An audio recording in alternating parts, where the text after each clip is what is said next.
Sige, i-introduce ko muna yung mga bago nating kasamahan, no? Dahil alam nyo na yung 18 na nauna. So unahin kong ipakilala sa inyo si former Sergeant Jeron Valderrama, no? Dati itong miyembro ng Philippine Marine Corps.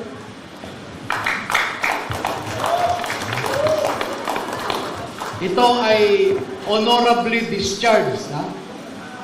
Baka sabihin na naman nila, dishonorably discharged.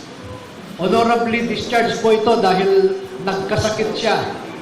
Nagkasakit siya dahil ilang buwan siyang na-assign sa Mindanao noon.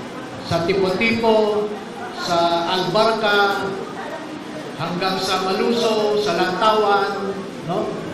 At doon siya nakakuha ng kanyang sakit.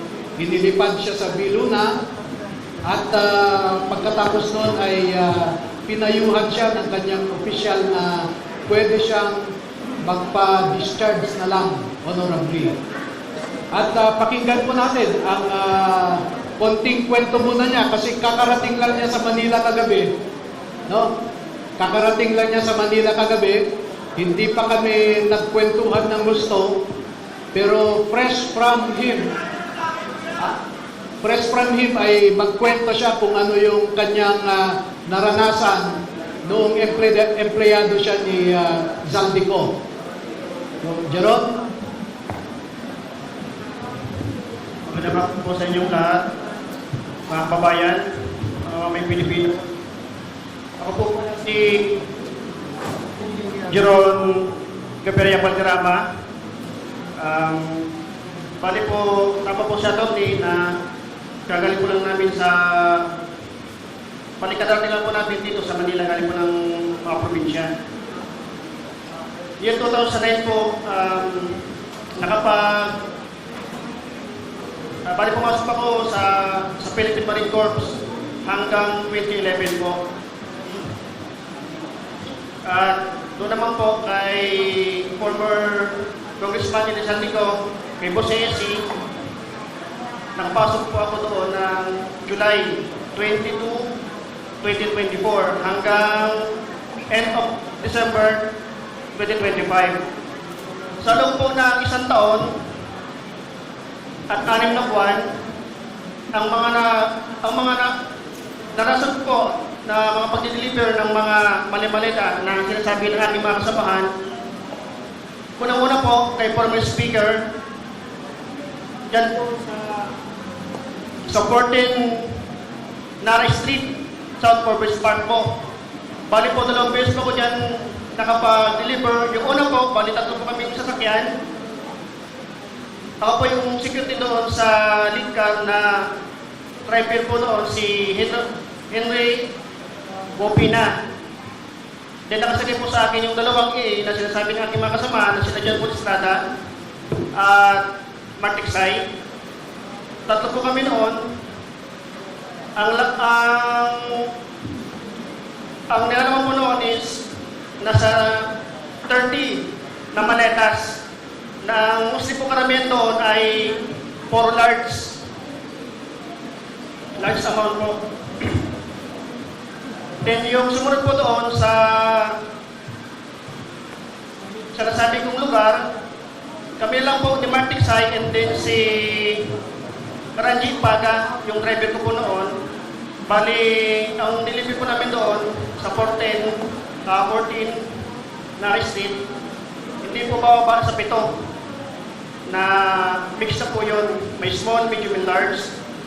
At sumunod po kay Senator Erwin Tulfo, dito po sa, nung time na po yun, may meeting po nung si Boss, dyan sa may Mali Restaurant, sa may Tomas Morato, Timog, Quezon City. Kami po yung, advance team po.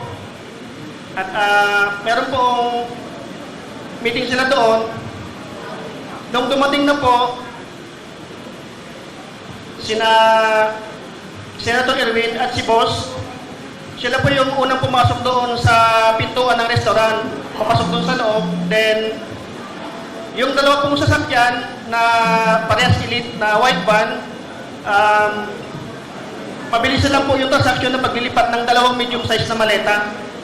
Ang estimated ano po noon ay 40 to 50 milyon ang laman. Then, ang sumunod po noon na experience ko sa pag-deliver ay doon po kay Comelec Chairman George Garcia. Diyan po sa galing po sila ng Dasyang Tower, no? Then kami, andun kami sa may corner, sa Perea Estate, Corner de la Rosa. Bali, ang kasama ko rin po nung si Martin Sai at si Ranji Paga po ulit. Na ang dala po namin ay yung hand carry bag na kulay itim. Kasi andun pa po sa unahan, ang unang pong lumapit sa amin ay yung driver niya. Then, binuksan ni Martin Sai yung doon sa right slide door, inabot sa driver ni George Garcia. Then, pagkalagpas po ng mga ilang metro, pagkasalubong po sila ni George Garcia, then lumapit din po si Chairman George Garcia, then binuksan po ulit ni Martin Sai yung sliding door, then inabot po yung receiving copy. Yun po nasaksihan ko doon. Then, tinanong ko po si Martin Sai, sabi ko, Boss Mark, magkano po ba yung laman ng hand carry na yun? Sabi niya, 10 million daw po. Yun lang po at maraming salamat po. Thank you. Sinong susunod sa mga ano? Oh, ganito no? Kung pwedeng i-clear lang natin yung sa likod kasi yung screen, may mga pictures na ipe-present. Kung maaari lang po yung mga nasa likod, i-clear lang natin. Nakikita ba ninyo lahat? Okay. Boss, paki-clear lang muna natin.